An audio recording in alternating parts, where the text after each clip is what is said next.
Всем ассаламу алейкум, я активистка Карачаево-Балкарского культурного центра «Алан», и сегодня мы с вами приготовим итальянский десерт тирамису. Для приготовления нам понадобится печенье савоярди, завариваем кофе, в который будем окунать сами же печенье, для крема сыр маскарпоне, который является самым главным в приготовлении, сахарная пудра, сливки, и сверху мы будем украшать шоколадной крошкой. Для крема мы добавляем сначала охлажденные сливки, они должны быть 33% и не менее жирности.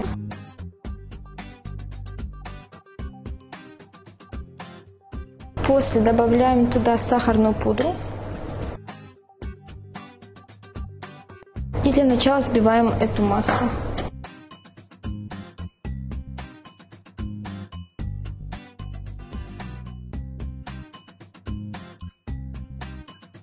После того, как мы взбили, масса должна быть однородной и примерно такой густоты плотной сметаны.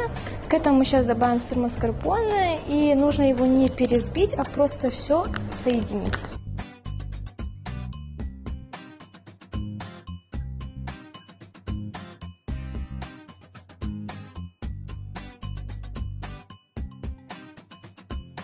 Для тирамису существует два вида крема. По итальянскому рецепту делается крем из сырых яиц, который смешивается с маскарпоне.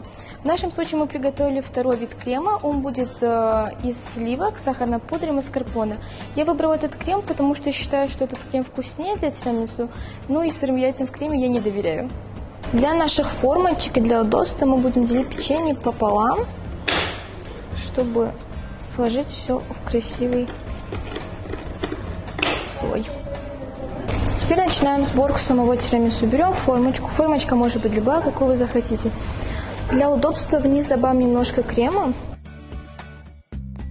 чтобы первый слой печенья у нас не скользил.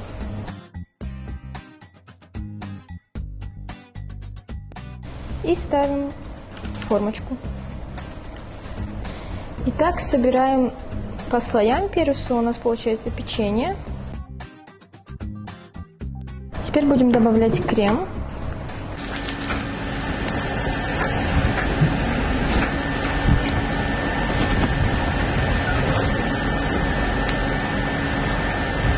Второй слой у нас идет крем.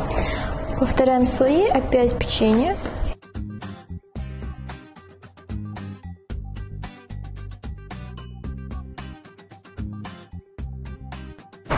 И следующий слой будет опять крем.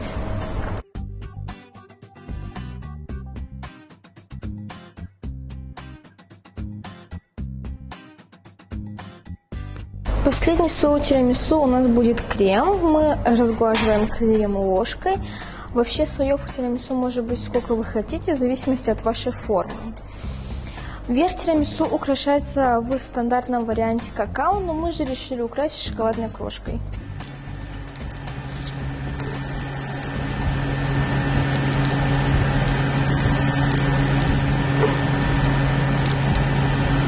Наш итальянский десерт с карачаево-балкарской душой готов. А что ты, Болсон?